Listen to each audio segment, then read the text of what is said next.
And we're live.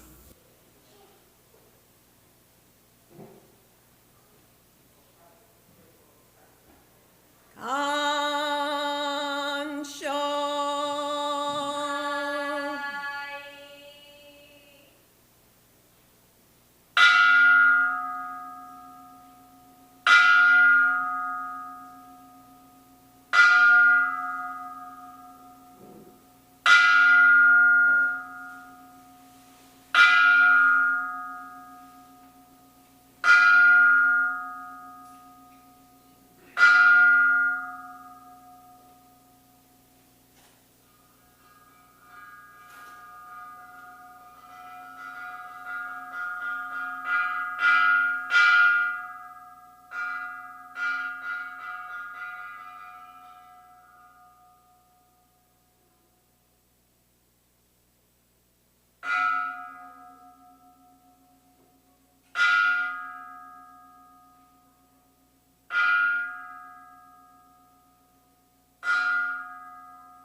Namo Amitabha.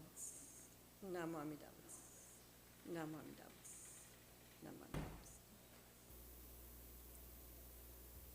Good morning. Today is Sunday, April 30th, 2023, and welcome to the New York Buddhist Church. We'll begin with quiet sitting. Please place your feet firmly on the ground, sit up straight, gently calm your mind, and follow your breath.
Namo Amitabha.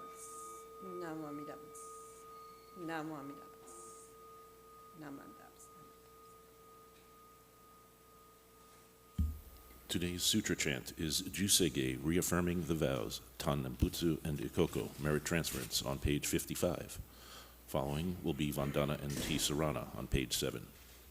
Today's reading is the Golden Chain of Love on page 126. And our Dharma talk is a pre-recorded message from Dr. Aaron, or Professor Aaron Prophet of the Albany Buddhist Sangha. Our gathas today are Ondokasan 2 on page 134 and Nembutsu on page 135. Namo Amida Butsu.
得意三害を両仏無下地通達に不詳願学エリ投資最小尊志願や国家大仙王感動北書天人東武奇妙家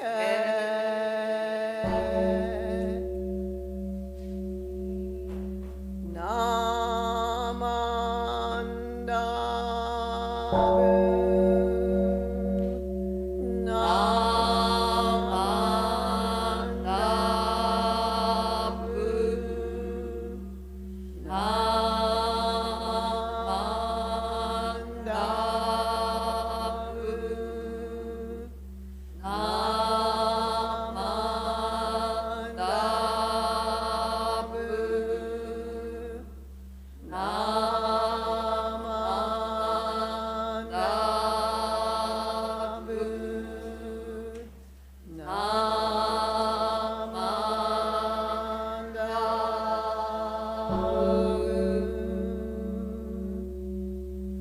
ブがんにしくどく平等性一切ど本母大心往生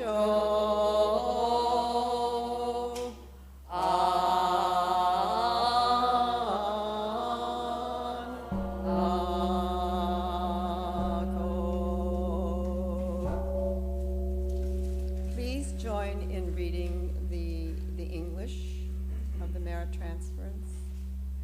May the virtue that leads to enlightenment be shared equally with all beings. May we together awaken the Bodhi mind and be born in the realm of peace and serenity. Namo Amida Butsu. Namo Amida Butsu. Namo Amida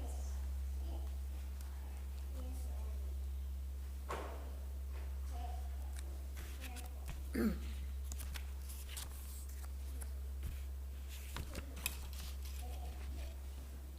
Please rise for the Vandana and Tisarana if you are able. It's on page 7 of your book.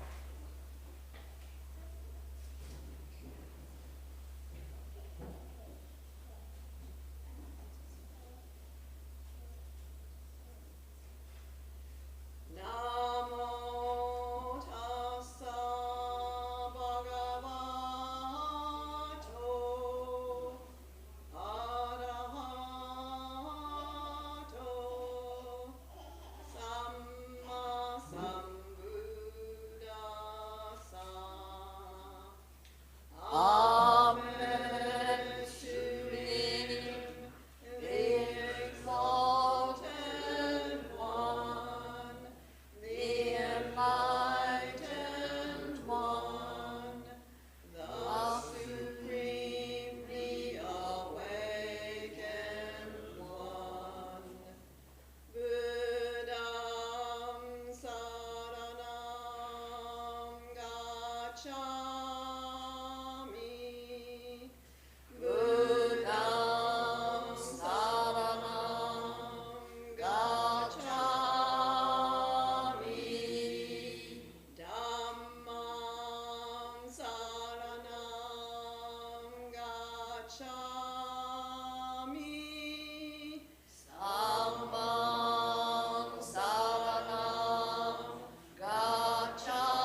the Buddha for guidance.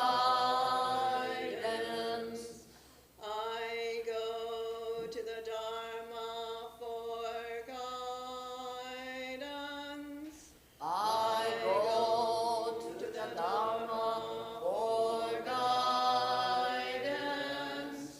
I go to the Sangha for guidance. I go to the Sangha for guidance. Namu Kiye Butsu. Namu Kiye Butsu. Namu Kiye Ho. Namu Kiye Ho. Namu Kiye So.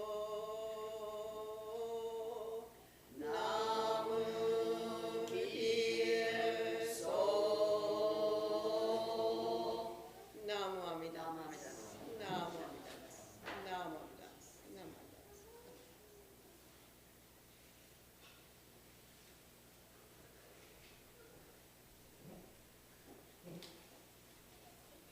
Please be seated.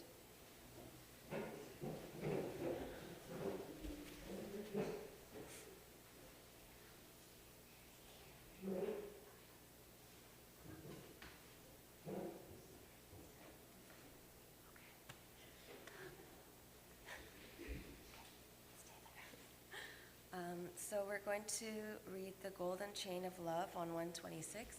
So if you can join me. Okay. 126. I am a link in Amida Buddha's golden chain of love that stretches around the world. I must keep my link bright and strong. I will try to be kind and gentle to every living thing and protect all who are weaker than myself. I will try to think pure and beautiful thoughts, to say pure and beautiful words, and to do pure and beautiful deeds, knowing that on what I do now depends not only my happiness or unhappiness, but also that of others. May every link in Amita's golden chain of love be bright and strong, and may we all attain perfect peace. Amita, what's now?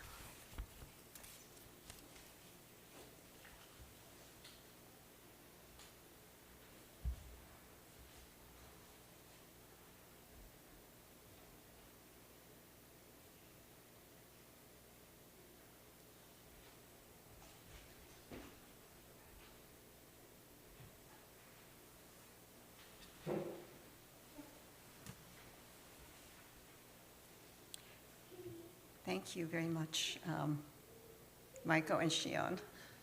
Shion helped this morning, actually. He helped us get the altar ready, and I gave him some little jobs, so he's been doing really well, taking on more responsibility.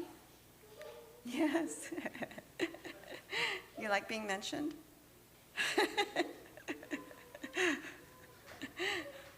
Yes. So this morning we're having our Dharma talk is by Dr. Aaron Prophet. He is the co-founder of the Albany Buddhist Sangha, along with our minister's assistant, Gary Jaskula. The Albany Sangha is affiliated with us, the New York Buddhist Church. So they are a branch of the New York Buddhist Church. And many of you met the members, I think, when they came down here for the kieshki, the naming ceremony. There was a whole group that came down from their 3-hour drive from Albany. So Aaron is a Sangha member. He's a minister's assistant aspirant. And he's also an assistant professor, of Japanese Studies in the East Asian Department at the University of Albany, SUNY. He's been there since 2015. And he teaches courses on East Asian religion, Buddhism, the academic study of religion, and is a faculty advisor for the University of Albany Buddhist Studies Students Group. And they meet on a regular basis there. His research focuses on 12th and 13th century Japanese Buddhism in the context of broader East Asian and Mahayana theories of ritual speech, that is, mantra and spells, etc., the afterlife, and debates about the relationship between Buddhist practice and the attainment of enlightenment. So Aaron is also leads the Dharma School at Albany, and they do some wonderful projects there. He's always very thoughtful and inventive about how they approach the study of Buddhism, and he makes it very real and concrete, and along with his wife and other members. So I think that's one of his great talents, and he really brings it down to our level, to the human level, although his studies are high and lofty. He's also written a new book, and it's going to be published this year, and so stay tuned because he'll be coming here for a book talk when the book is published. So it's going to be on video, and so David is going to be setting up for us. So thank you.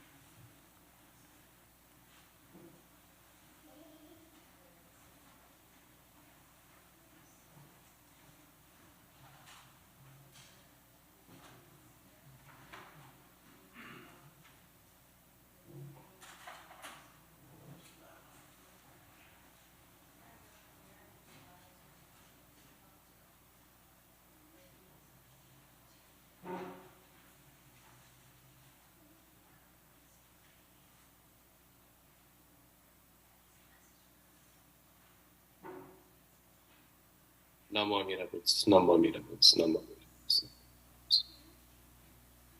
Thank you all very much for inviting me to speak this week. Today I would like to talk about the idea of Buddhism and the family. This is something that's very near and dear to my heart. Our local Sangha up here in Albany actually began as a Dharma school for kids and slowly grew to become something else. And wanted to share some of the things that I've been thinking about this. A few months ago, I gave a talk for the Toronto Buddhist Church, and this is a revised, shortened version of that talk. All right. When we think about the place of Buddhism in the family, we have a chance to reflect upon the diverse relationships in which we find ourselves. I am a son, a father, a husband, a brother, a teacher, and a student. Family can also be understood in the broader sense as the Sangha, the family of all sentient beings, or as a symbol for the Buddhist teachings on dependent arising, the teaching that all things arise dependent upon other things. You can also think about relationality, the teaching of no self, and the nature of change as well. In each of our relationships, we can think about how the principles of wisdom and compassion might guide our actions of body, speech, and mind. In the various ways that we have been guided by others, we might think of the words of Ondoku-san, or simply, Itadakimasu, I receive. This topic is somewhat outside my specific area of academic research. In this talk, I will not be discussing the powerful incantations used in medieval Japanese esoteric Buddhism, the subtle teachings of classical Tendai philosophy, or the methodological and heuristic problems inherent in the modern study of Pure Land Buddhism or Zen. Though Buddhism in the family is outside my area of academic research, it is something I've been thinking about a lot for over 10 years, as I've been on this journey of parenthood. Now, one could make the case that I am perhaps one of the least qualified people in this room to speak on this topic. Many of the people assembled at a Buddhist temple have likely held their mother's or grandmother's hand countless times as they walk up the stairs to the main hall, have spent many more hours volunteering at temple events and potlucks, Dharma school, and so on. Personally, I would rather hear what they have to say on the topic. For many people like myself, initially, Buddhism came from books. It was not until I moved to Japan after college that I really encountered the Dharma as a thriving part of family and community life. Since then, I've had the opportunity to see Buddhism in the family flourish in Zen and Shin traditions, Chinese, Japanese, Korean, and Burmese temples. And these encounters have informed my thinking as my wife and I continue to build our family culture in dialogue with the Dharma.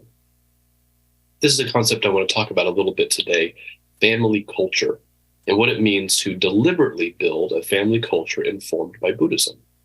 What does it mean to build a family culture wherein Buddhism is one of the main resources you might draw upon? Consider for a moment the esoteric Buddhist deity Fudo Myo. Share a little picture real quick. Okay, so here's Fudo. Fudo is a manifestation of the cosmic Buddha Mahavairochana, a representation of ultimate reality, Dharmakaya, Buddha reality. Fudo has a scary face to startle you into waking up, to seeing your precarity and samsara for what it is. Fudo sits on top of the unmovable rock, demonstrating his steadfastness to helping you along the path. He is encircled by flames that burn away afflictions. In one hand, he holds a blazing sword that cuts through our attachments. In the other, he holds a lasso to drag you along if necessary. This wrathful image does not mean Buddha is mad at you. Rather, the image indicates the great concern that Buddha reality has for our progress along the path. Fudo also reminds me of when my daughter Maya was little and wanted to help with the cooking. She could accidentally get too close to the burning hot stove, and I would have to briefly manifest my dad voice, my Fudo voice, to get her attention. Maya! In other instances, maybe she's running out to the road or something like that. Now, I'm not mad at her, but I need to let her know. Be careful. There's danger here. Okay.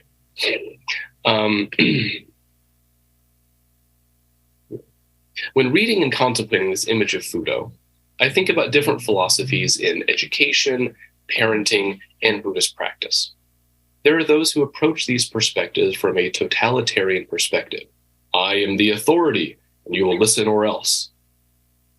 Within religious communities, educational environments, and families, this approach can easily turn abusive and toxic. These teachers or parents might see Fudo as the fearsome father figure who does not spare the rod lest the child or student be spoiled. This is the perspective from which religion is a methodology for control and social domination. Once I was gifted a textbook from China for teaching Buddhism to children.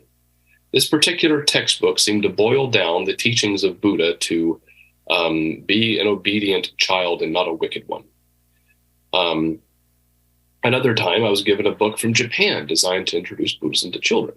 This particular text, written by an elite, highly educated monk, took some ancient Indian philosophical texts written by and for celibate men 2,000 years ago and tried to distill some lessons for modern children.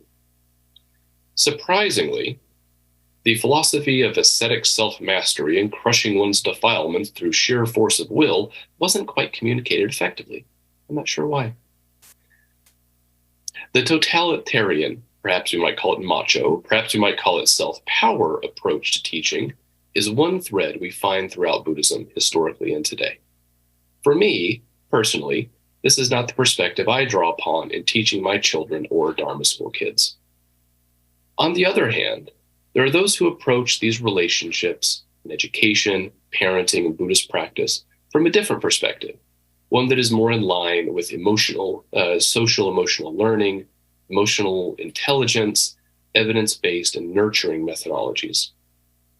From this perspective, we might read Fudo Myo as the offensive lineman, the one who uses their power or authority to open the path, providing shelter and protection and guidance for those coming after. Spiritually, this image could indicate the power beyond self that helps us up when we fall down, that power which we rely upon in the abstract, but more concretely, those relationships that sustain us. As an educator, I read it as the teacher who has weathered the difficulties inherent in higher education and aspires to make the path easier for those who come after. As a parent, I often think of my role in providing a firm foundation for my kids to find stability, security, and protection. There are those who think that in order to prepare children for the real world, we have to be hard on them. Hazing is a sadly common tool used in education and in the training of Buddhist priests. And yet, all available research on this issue reveals that rather than making one more resilient and tough, it makes you resentful and fragile, has the opposite effect. It is more likely to, and makes one more likely to inflict similar harm on those that come after you. As someone raised in the rural South, culturally, I have an intuitive sense for the authoritarian approach, but I'm doing my best to learn how to do the other more effectively. This is one aspect of my karmic cultural conditioning that I'm working through. I have on occasion lost my temper and bellowed, "Because I say so." As someone who spent a lot of time practicing in different Buddhist traditions, I've encountered teachers who are thoughtful, deliberate, and compassionate, but I've also met others who strike or verbally abuse their students and family members. As someone who survived the decade-long hazing ritual known as graduate education and the tenure track, same thing. Some teachers and mentors embrace either the authoritarian approach or the nurturing, compassionate approach. I want to return to this idea of being deliberate in one's family culture. When I was in high school, I knew exactly what I wanted to do for a living. Since then, I've spent my life learning languages and learning how to write in inscrutable, fancy academic prose. And while following my bliss has been a delight, it's not exactly lucrative. So whatever wealth I might have, it's the Dharma, the three jewels, as it were, and access to those resources and insight that the Dharma can provide. When my wife and I decided to have kids, I didn't want Buddhism to just be that weird thing that Dad does. Right? There are too many wonderful things that we can learn from the Dharma. How to better understand one's mind and sensory experience, how to think about our interconnectedness, dependence, and mutual obligation with other beings. And through studying the history of Buddhism, which spans Asia, the part of the world where most human beings live, one can gain a highly multicultural, cosmopolitan perspective on the world. There are many benefits to studying Buddhism and many benefits that can extend to parenting or really any relationship that we might have. Now, from my own perspective, when we think about complex social problems, many people think about the inner city, perhaps. However, sociologists have demonstrated that many of the problems we associate with the inner city are also found in rural areas as well. I was very lucky, as someone from the country, to have the parents I had. My mother had a very stable job, and unlike many men raised in our culture, my father was very affectionate and shared his feelings with us. In the country, you have to drive everywhere, 30 minutes to school, 30 minutes to the grocery store, and so on. So we would have these great long conversations while driving. Who I am today is because of them. My bizarre sense of humor, any athletic ability I may have, my desire to be of service to others. I get a lot of that from my dad. On weekends with my dad, he would take us to church. And even though my brother and I found it boring, we really enjoyed just sitting with him, just being with him. We draw pictures of Ninja Turtles on the back of the donation sheets and get a good nap in, right? Despite the many challenges that my father faced, he did his best to guide us deliberately. And that example is something I do my best to emulate as well. Once during the pandemic, I was watching the online New York Buddhist church service with my son. He was maybe 4 at the time, and he fell right to sleep. In that moment, I felt very close to my father. Now, many converts to Buddhism come to Buddhism because of past trauma in their families or religious communities or both. There are many people who leave Buddhism because of trauma in their families, religious communities, or both. In either case, I would suggest that Buddhism has a great potential to serve as a resource for healing and rebuilding. In my own case, Buddhism has really helped me process my own cultural and religious trauma, let's say. The Christianity that I grew up around was deeply racist, classist, sexist, homophobic, and authoritarian. But it was Buddhist ideas and Buddhist teachings that helped me reject and process different aspects of that culture and ultimately reintegrate certain aspects of Southern culture and even Christianity that I value today still, in particular being of service to others. As a parent, I continue to find powerful tools for navigating the complex emotions that arise for both parent and child alike. For example, one time, when my daughter was a toddler, I was failing miserably at getting her to calm down. While holding her in exasperation, to take a moment, to take a breath, I lit a candle on the family altar. Immediately, she stopped and she started staring at the flame. I thought, oh, that was effective. I might have to try that again. Thank Buddha. Growing up, as a result of this, she would always call practice or otsume, she would call it doing candles. She would say, Daddy, can we do candles? One time I remember her asking me, I had just given a presentation at a Buddhist university in Japan in Japanese, and they even had to deal with doing the Q&A in Japanese too. That was really challenging. And after the presentation, there was a bit of celebrating, some karaoke, a little bit of drinking, and the next morning I was just a wee bit hungover.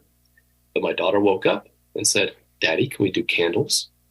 I mean, how could I say no to that? So we did. Right?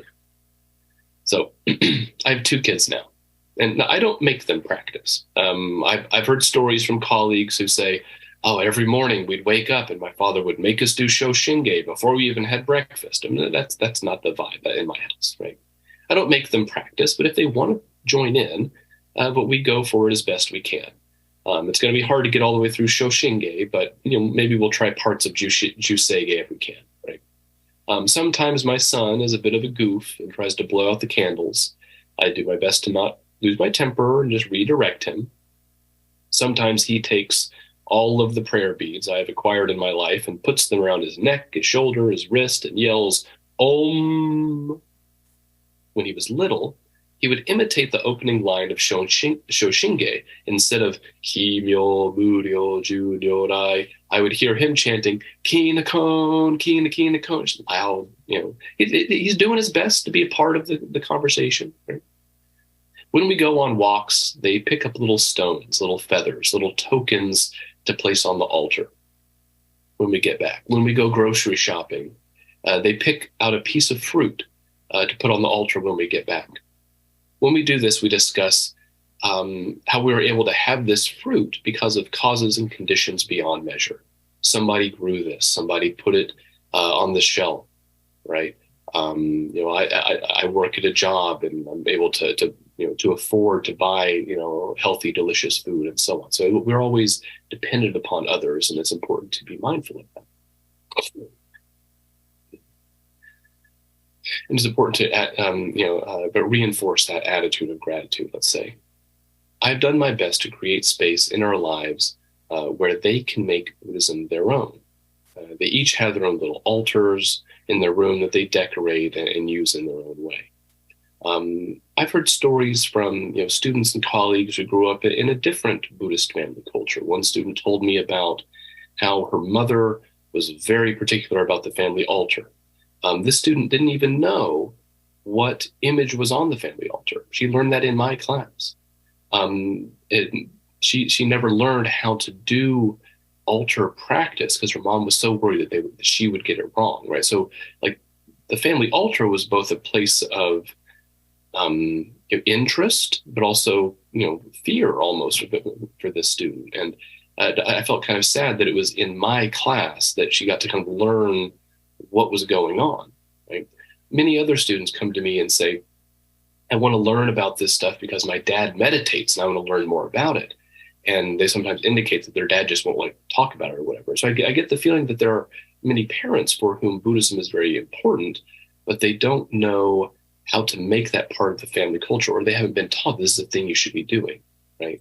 And that's something that I would like to both, within my own sangha, within my life, within my writing, to begin to share more about, because I think there's so many resources, and I think especially in English language media, we don't get a whole lot of that. So,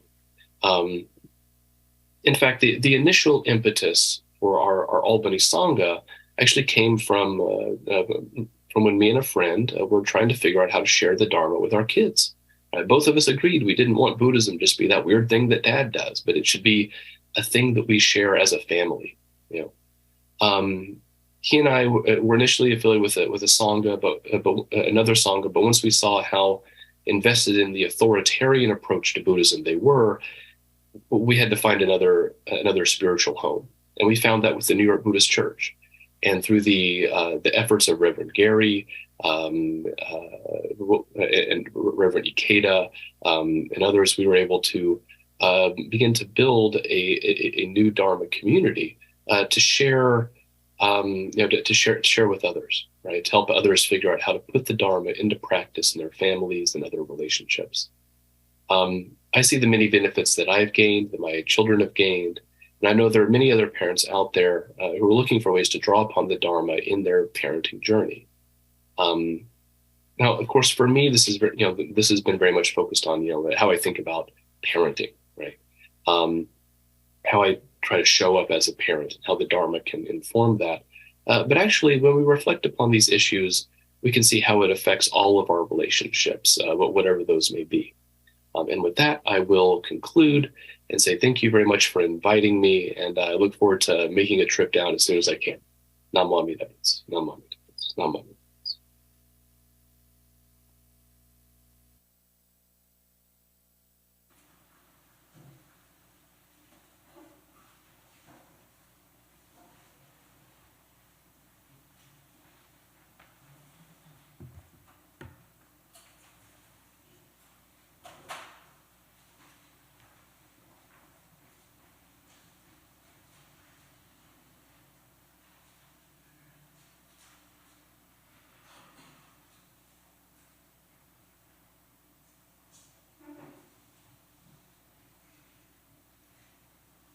Could you please rise if you're able?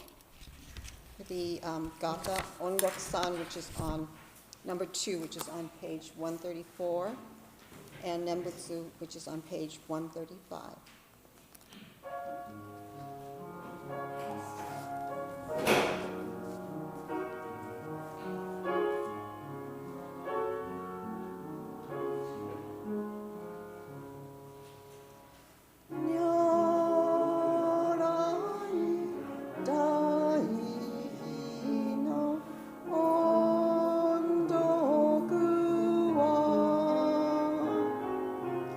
Miyoko ni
Namandas, namandas, namandas.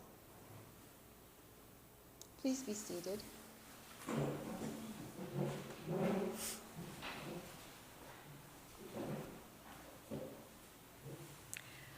So this concludes our service for today, and I really would like to thank Aaron Prophet for his wonderful, wonderful Dharma talk. I think even if you're not a parent, I think if you think about the Dharma, Buddhism in your daily lives, and how you can apply it 24/7, I think he really taught a lot about that to us. I wish I could have.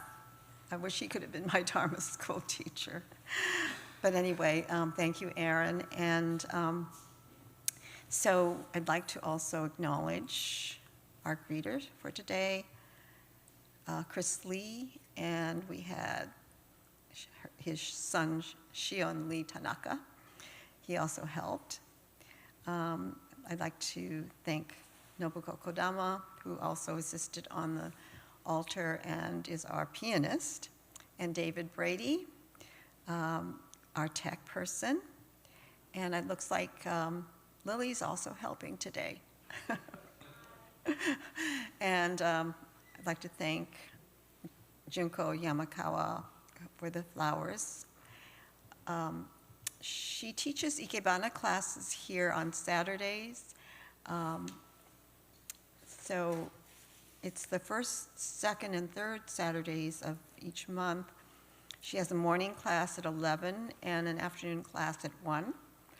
So if you're interested in her classes, you can email her, and her email address is ymkwjun@gmail.com. So it's sort of the shortened version of her last name, Yamakawa Junko.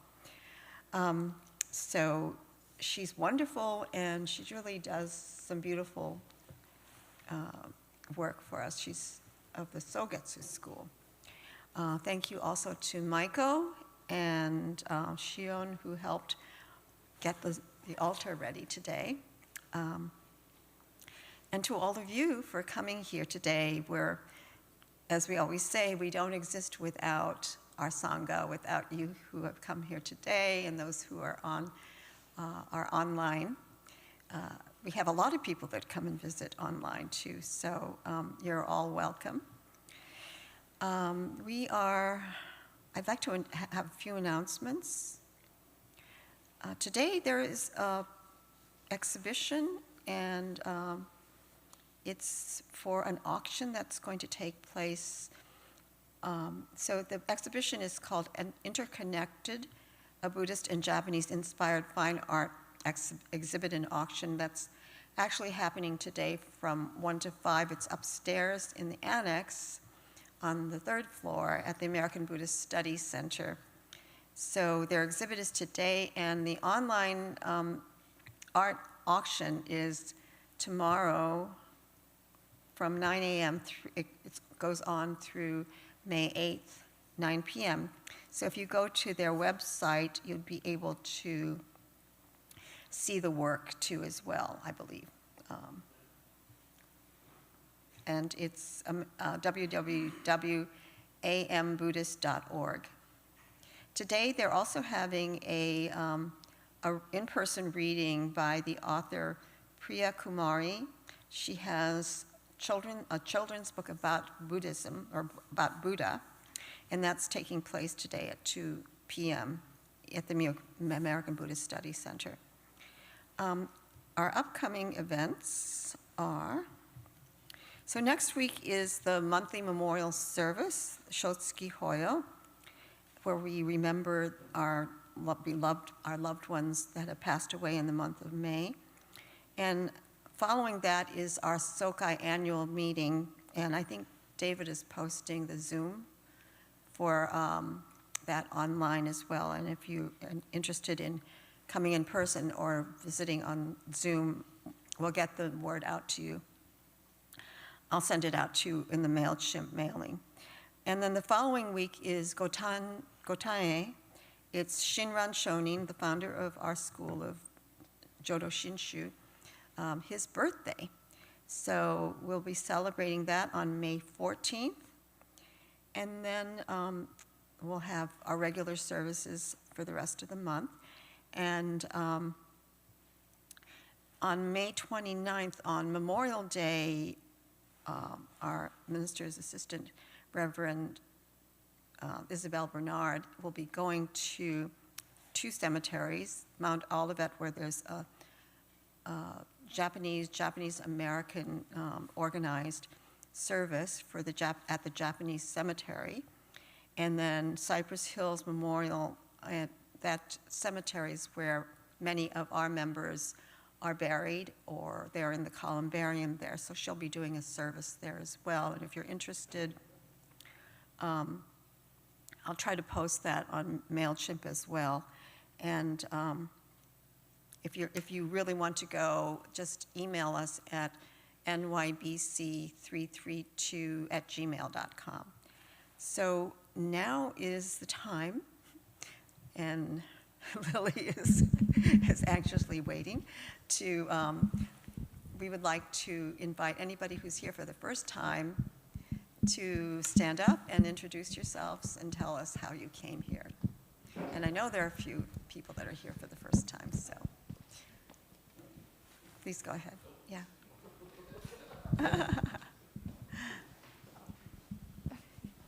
Hi, I'm Brooke Hill. I'm from Maryland, and this is Paris. We're from Manhattan College, and we take our religion class, and he asked that we write about community in different religions. So we found you guys. Yeah. Thank you for coming.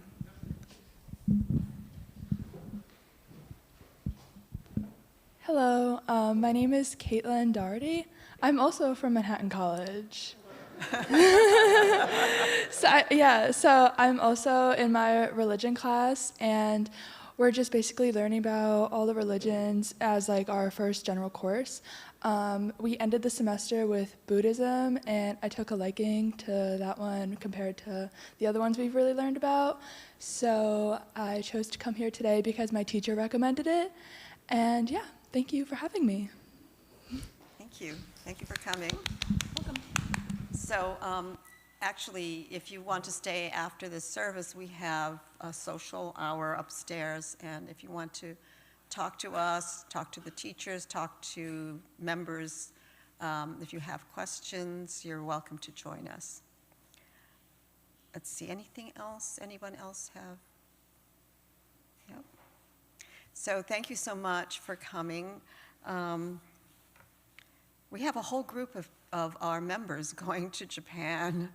Actually, they're leaving. There are 13 of them, I think, that are going to Japan to Kyoto and to travel around. And they'll be joining many other Jodo Shinshu members from all over the country and in Japan. So it'll be a really special occasion for them. So we have to send them off and hope they have a great time. David is also going, so he's training some people to take over the online work. So thank you so much, and let's say goodbye today. And in gratitude for this occasion, for us to come together to learn about the Dharma, to share it with our community, our Sangha community. Namo Amida Butsu. Namo Amida Butsu. Namo Amida Butsu.